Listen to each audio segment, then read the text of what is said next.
कल मार्केट पहले गिरेगी, रिटेल ट्रेडर्स को ट्रैप करेगी और उसके बाद में फिर से मार्केट पलट के ऊपर की तरफ आ जाएगी। और आज की हमारी मार्केट क्यों गिरी? क्या ये सिर्फ साउथ कोरिया की वजह से हुआ? बिल्कुल भी नहीं। आइए जानते हैं कि ऐसा क्यों हुआ और कैसे मार्केट काम करती है, कैसे मार्केट चलता है। दोस्तों, इससे पहले आपको सबसे पहले दोस्तों देखिए, साउथ कोरिया एक अलग इकोनॉमी है और हमारा देश यानी इंडिया एक अलग इकोनॉमी है और यहाँ का जो इंडेक्स है निफ्टी 50 वो अलग तरीके से काम करता है। यहाँ पर जो कंपनीज़ हैं वो अलग तरीके से काम करती हैं, ठीक है? अभी आपको ये समझना पड़ेगा कि इन दोनों ही कंट्रीज़ का आपस में कोई भी कनेक्शन नहीं हो सकता। अगर मार्केट में वहाँ पर अगर कोई इकोनॉमिकल क्राइसिस आता है तो उसका इम्पैक्ट इंडिया में देखने को मिलेगा। लेकिन ऐसा नहीं है कि वहाँ की हर प्रॉब्लम इंडिया की प्रॉब्लम है, या अगर वहाँ के बिज़नेसेस को इम्पैक्ट पड़ता है तो हमारे बिज़नेसेस को भी पड़ेगा, ऐसा बिल्कुल भी नहीं है। और सैमसंग एक इलेक्ट्रॉनिक कंपनी है, तो उसको अगर कोई भी प्रॉब्लम्स आई हैं तो हमारे वही प्रॉब्लम्स हमें भी फेस करनी पड़ेंगी, ऐसा बिल्कुल भी पॉसिबल नहीं है। अब देखिए प्यारे मित्रों, जैसे इस मार्केट में होता है फोमो, वैसे ही एक और टर्म होती है जिसको हम बोलते हैं FOLM, fear of losing money. अब ये जो टर्म होती है ये हम में ज़्यादा प्रचलित नहीं है, ये प्रचलित है ज़्यादा बड़ी-बड़ी कंपनीज़ में जो मार्केट को कंट्रोल करते हैं। अब क्या होता है, लेट्स से आप लोग यहाँ पर अज़्यूम कीजिए कि ये मार्केट क्यों गिरा? सबसे ऑब्वियसली जो साउथ कोरिया की मार्केट थी उसकी वजह से तो फॉल आया, लेकिन हमारा मार्केट क्यों गिरा वो आपको समझना पड़ेगा। अब देखिए मार्केट में क्या है कि मैंने आपको पहले भी बताया था कि मार्केट में 24,000 का ये जो नंबर है, यहाँ पर क्या हो रहा है, ऑप्शन सेलिंग हो रही है। और इसी चीज़ को हमने कल के दिन के लिए इमेजिन करा था या कल के दिन के लिए एनालाइज़ करा था, लेकिन वो आज के दिन पे हो गए, बट कोई प्रॉब्लम नहीं है। अब देखिए यहाँ पर क्या होता है, 24,000 के ऊपर हो रही है पुट राइटिंग। पुट राइटिंग क्या होती है? पुट राइटिंग ऐसी चीज़ होती है जहाँ पर जैसे आप पुट को बाय करते हो वैसे ही आप पुट को सेल कर देते हो। जब आप पुट को बाय करते हो तो मार्केट जब नीचे आती है तो आपको कुछ फ़ायदा होता है, लेकिन जब आप पुट को सेल करते हो तो जब मार्केट ऊपर जाएगी या मार्केट ऊपर की तरफ साइडवेज़ रहेगी तो आपको फ़ायदा होगा। अब यहाँ पर ये जो पुट राइटर्स हैं, अब यहाँ पर देखिए फियर ऑफ लूजिंग मनी क्या होता है?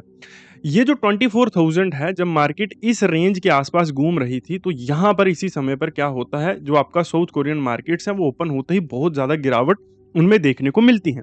अब कोई भी न्यूज़ होगी, कितना भी फास्ट नेटवर्क क्यों नहीं है, उसको आप तक आने में बहुत ज़्यादा टाइम लगेगा, समय लगेगा।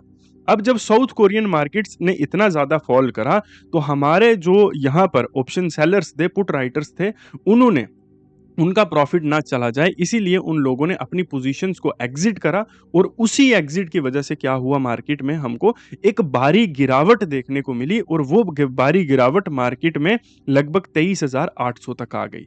अब यहाँ पर क्या होता है प्यारे मित्रों, बहुत सारी कहानियां आपको बताई जाएंगी आज के दिन पे, जी ऐसा हो गया वैसा हो गया, लेकिन अब साउथ कोरिया में क्या हुआ है आपको समझना पड़ेगा। एआई से जितनी ज़्यादा हमको उम्मीदें हैं, एआई उन चीज़ों पर खरा नहीं उतर पा रहा है। क्यों नहीं उतर पा रहा है, वो भी आपको मैं डिटेल में एनालाइज़ करके बताऊँगा।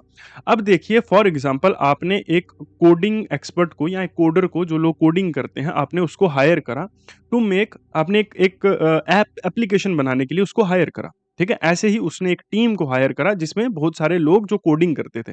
अब यही सेम लोग क्या करते हैं, वही सेम लोग अपने दिमाग के साथ मार्केट में डिज़ाइन करते थे किसको? कोडिंग को। ओह सॉरी, एप्लीकेशन को डिज़ाइन करते थे कि उसका लेआउट कैसा होगा, वो कैसा दिखेगा। जैसे फॉर एग्ज़ाम्पल आप समझ लीजिए, और ज़्यादा डिटेल में समझने के लिए मैं आपको समझाता हूँ।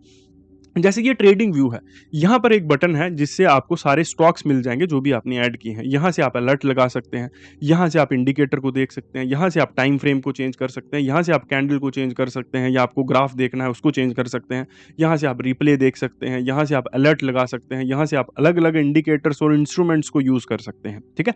अब ये हो गया इसको एनालाइज़ करना। अब ये क्या है कि जो आपका एआई है, वो कोडिंग तो कर रहा है, लेकिन इस चीज़ को डिज़ाइन करने के लिए उसको फिर लोग लग रहे हैं। अब इम्पोर्टेंट चीज़ तो यही है ना, कोडिंग तो चलो इम्पोर्टेंट है बैक एंड में, लेकिन सबसे इम्पोर्टेंट चीज़ यही है, कोडिंग हम इसी चीज़ के लिए करते हैं ना, इसी चीज़ का तो मार्केट में कॉम्पिटिशन है, कौन कौन आदमी या कौन कंपनी ये चीज़ को बेहतर बना के देगी। अब इसके लिए फिर वही लोग लग रहे हैं, कोई शॉर्टकट नहीं आ रहा, ज़्यादा से ज़्यादा कम हो रहे हैं तो 1 या 2 लोग कम हो रहे हैं 10 में से, ठीक है? अभी दूसरी चीज़ आप यहाँ पे समझिए कि जैसे बहुत ज़्यादा प्रचलित हुआ वीडियो और फ़ोटो एडिटिंग जैसी चीज़ें। अब नॉर्मल तो ठीक है, लेकिन प्रोफ़ेशनली लेट्स से मेरे को अपनी वीडियो को एडिट करवाना है एआई से, तो मुझे उसको मैनुअली बताना पड़ेगा कि मैं यहाँ पर एआई की बात कर रहा हूँ, यहाँ पर एआई लिखो, या फिर मैं मुझे यहाँ पर एआई की बात कर रहा हूँ, यहाँ पर एआई के रिलेटेड वीएफएक्स डालो। और वही सेम चीज़ वही वीडियो एडिटर कर रहा था जो पहले मैनुअली काम कर रहा था, वो अपनी क्रिएटिविटी से अच्छी चीज़ें कर पा रहा था और यहाँ पर क्या हो रहा है, मेरी क्रिएटिविटी से बहुत ही बिलो द लाइन काम हो रहा है, ठीक है? मतलब एआई को हमने जितनी स्पीड से सोचा था, उतना काम वो नहीं कर पा रहा है, ठीक है? वो उससे उसके 10% तक भी नहीं पहुँच पा रहा है, जितना हमने एक्सपेक्ट किया था। वो ऑब्वियसली एआई बहुत सारे सेक्टर्स में अच्छा भी कर रहा है, जहाँ पर छोटे-मोटे रोल्स के लिए वो काम अच्छा कर रहा है। लेकिन जिन चीज़ों के लिए उसमें पैसा लगाया जा रहा था इन्वेस्टर्स द्वारा आँखें बंद करके, वो काम वो बहुत अच्छा नहीं कर रहा है। अब देखिए ये चीज़ कहाँ से स्टार्ट हुई? ये चीज़ स्टार्ट हुई टेस्ला से, कि अगर खुद चलने वाली गाड़ी बन सकती है, तो एआई जैसी चीज़ क्यों नहीं बन सकती? ये भी पॉसिबल होगा, ये भी बन सकता है। और ये चीज़ अब उतनी स्पीड से पॉसिबल नहीं हो पा रही। तो इसकी वजह से क्या हो रहा है, अब इन्वेस्टर्स अपना पैसा निकाल कर चिप्स वाली मार्केट्स में डाल रहे हैं, उनमें लगा रहे हैं। ठीक है? इसलिए हमको सैमसंग में भी भारी गिरावट देखने को मिली। जो भी कंपनीज़ एआई के ऊपर रिसर्च कर रही हैं, उनके ऊपर हमको भारी गिरावट देखने को मिल रही है, क्योंकि कल एक बहुत इम्पोर्टेंट एआई कंपनी का रिजल्ट आने वाला है और आपको पता है कि कोई भी रिजल्ट आने से पहले ही आपको पता चल जाता है इन कंपनीज़ को कि क्या रिजल्ट आने वाला है। तो ऐसे मार्केट में गिरावट आई, ऐसे मार्केट साइकोलॉजिकली काम करता है प्यारे मित्रों। अभी कल के दिन पे इसी चीज़ का इस्तेमाल किया जाएगा, ठीक है? इसी चीज़ का इस्तेमाल किया जाएगा और आपको मार्केट में पहले थोड़ी बहुत गिरावट दिखाई जाएगी और उसके बाद में मार्केट पलट के ऊपर की तरफ आ जाएगा। ठीक है? सो ये हमारे कुछ लेवल्स हैं कल के लिए जिनको आप लोग यूज़ करोगे। अभी प्यारे मित्रों, आपको यहाँ पर समझना पड़ेगा कि आप मार्केट में हमारे लेवल्स या हमारी प्रेडिक्शन का इस्तेमाल मत करना, क्योंकि लाइव मार्केट में कंडीशंस बहुत अलग होती हैं ट्रेड करने के लिए। अब मैंने इस वीडियो को री-रिकॉर्ड कर रहा हूँ मैं, लेकिन उससे पहले भी हमने यहाँ पर लेवल्स जो कल के लेवल्स थे उन्होंने बहुत अच्छा काम किया आज के दिन पे, बट कोई बात नहीं, वो मिट गए हैं। तो मार्केट में क्या है कि आपको आपको चाहिए होता है कि कहाँ पर आप ट्रेड करेंगे, कितने ट्रेड्स आप दिन में करेंगे, कितना स्टॉप लॉस रखेंगे, कितना टारगेट रखेंगे और किस फॉर्मेशन के ऊपर आपको ट्रेड करना है। ये चीज़ें लगती हैं आपको ट्रेड करने के लिए, ना कि किस लेवल पे आप ट्रेड करेंगे या फिर कल मार्केट ऊपर जाएगी या नीचे जाएगी, आप सीधा बाय या सेल कर दोगे, उस वैसे काम नहीं होता मार्केट में। सो उसके लिए आपको हमारी क्लासेस को जॉइन कर सकते हैं। इसी तरह की साइकोलॉजिकल चीज़ें आप मार्केट में सीखने के लिए, स्टॉप लॉस हंटिंग कैसे होती है, कैसे रिटेल ट्रेडर्स को ट्रेड में फँसाया जाता है, कैसे मार्केट में फेक मूव्स दिखाए जाते हैं, कैसे मार्केट में कैंडल्स काम करती हैं, कैसे आपको ट्रेड्स करने होते हैं, कितने ट्रेड्स करने होते हैं। तो ये सारी चीज़ें, अब इस मूव को आप नहीं पकड़ सकते थे, लेकिन इस मूव को पकड़ा जा सकता है। ठीक है? आप इस मूव को नहीं पकड़ सकते थे, लेकिन इस मूव को पकड़ा जा सकता है।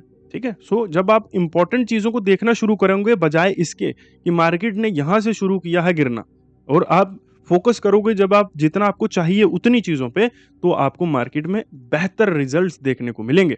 ठीक है? और मैं आपको हमेशा से, कितनी दिनों से मैं आपको बोल रहा हूँ कि मार्केट में सीखना कभी भी बोरिंग नहीं होता है, सीखना बहुत इंटरेस्टिंग होता है। आपने जैसे आज के दिन पे इस कॉन्सेप्ट को समझा कि हाँ, ये चीज़ें हुई होंगी।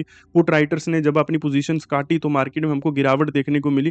तो ये चीज़ है ना, अभी अभी आप इ इन्हीं चीज़ों को कहीं और जाकर देखते यूट्यूब के ऊपर, तो वो आपके दिमाग में और चीज़ें भरते कि साउथ कोरिया का मार्केट गिर चुका है, सैमसंग ने ये कर दिया, सैमसंग में ऐसा हो गया, वैसा हो गया। जबकि रियलिटी वो थी ही नहीं। अभी आपको भी लॉजिकल ये चीज़ समझ आ गई ना कि हाँ, ये यही हुआ होगा।